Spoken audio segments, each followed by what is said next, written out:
ये नबी अकरम सल्लल्लाहु अलैहि वसल्लम का पैगाम हमें कभी नहीं भूलना चाहिए। आपने फरमाया अल कुफ्र मिल्लत वाहिदा, ये कुफर जो है ये मिल्लत वाहिदा, एक कौम है ये। आप देख लेना गजा में क्या हुआ, गजा में जो अमन दरामद कायम हो गया, इसराइल को इजाजत दे दी गई, उसने उसके मुआहदे के बाद भी 100 के करीब फलस्तीनों को शहीद कर दिए।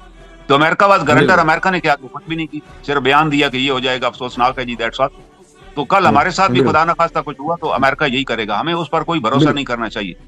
और ये भी अल्लाह के रसूल सल्लल्लाहु अलैहि वसल्लम की हदीस मुबारक है कि मोमिन एक सुराख से दूसरी दफा नहीं डसा जाता। हम बार बार डसे जा रहे हैं। 65 में भी जब जंग छिड़ी तो इंडिया अमेरिका ने हमारे हथियार बंद कर दी। बल्कि इससे पहले मैं आता हूं, जब 62 में जंग हुई इंडिया की और चाइना की, तो उसमें इंडिया को शिकस्त हो गई।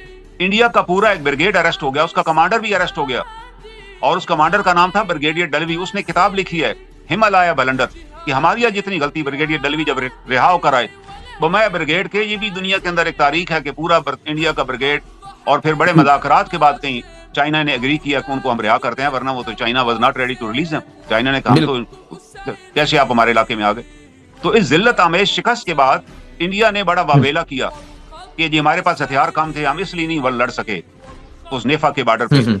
तो अमेरिका ने उसको बड़े हथियार दिए, यूरोप में दीगर कंट्रीज में हथियार दिए। पाकिस्तान ने उस वक्त भी शोर मचाया कि ये हथियार कल हमारे खिलाफ इस्तेमाल होंगे, क्योंकि इंडिया के पास कोई कैपेसिटी नहीं है चाइना से लड़ने।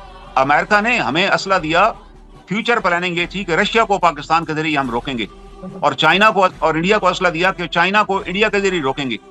तो जो यूरोप ने असला दिया था इंडिया को, वो इंडिया ने 65 में हमारे खिलाफ इस्तेमाल किया, और पाकिस्तान ने इंडिया को दिखाया कि ये वो असला है जो चाइना के खिलाफ दिया गया था कि चाइना के खिलाफ इस्तेमाल होगा, लेकिन इंडिया को पास इतनी करज नहीं है कि चाइना के सामने खड़ा भी हो सके।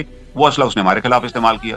लेकिन उस जंग के दौरान ही ये किया अमेरिका ने हमारे साथ एक ज्यादती की, तो उन्होंने हमारे स्पेयर पार्ट्स ही बंद कर दिए। उन्होंने कहा जी we are imposing embargo on Pakistan India both, knowing fully कि इंडिया को रशिया से बाकायदा हथियार मिल रहे थे। रशिया ने हमें एनिमी नंबर 1 डिक्लेयर किया हुआ था, लेकिन हमें अल्लाह ने मदद दी। तो 71 में भी हमारे साथ ये हुआ कि 71 में भी अमेरिका ने हमें लाल झंडी दिखा दी कि जी हम सॉरी, हम तो एम्बार्गो लगा रहे हैं, जबकि रशिया को, इंडिया को रशिया से हर किस्म का वेपन मिल रहा था।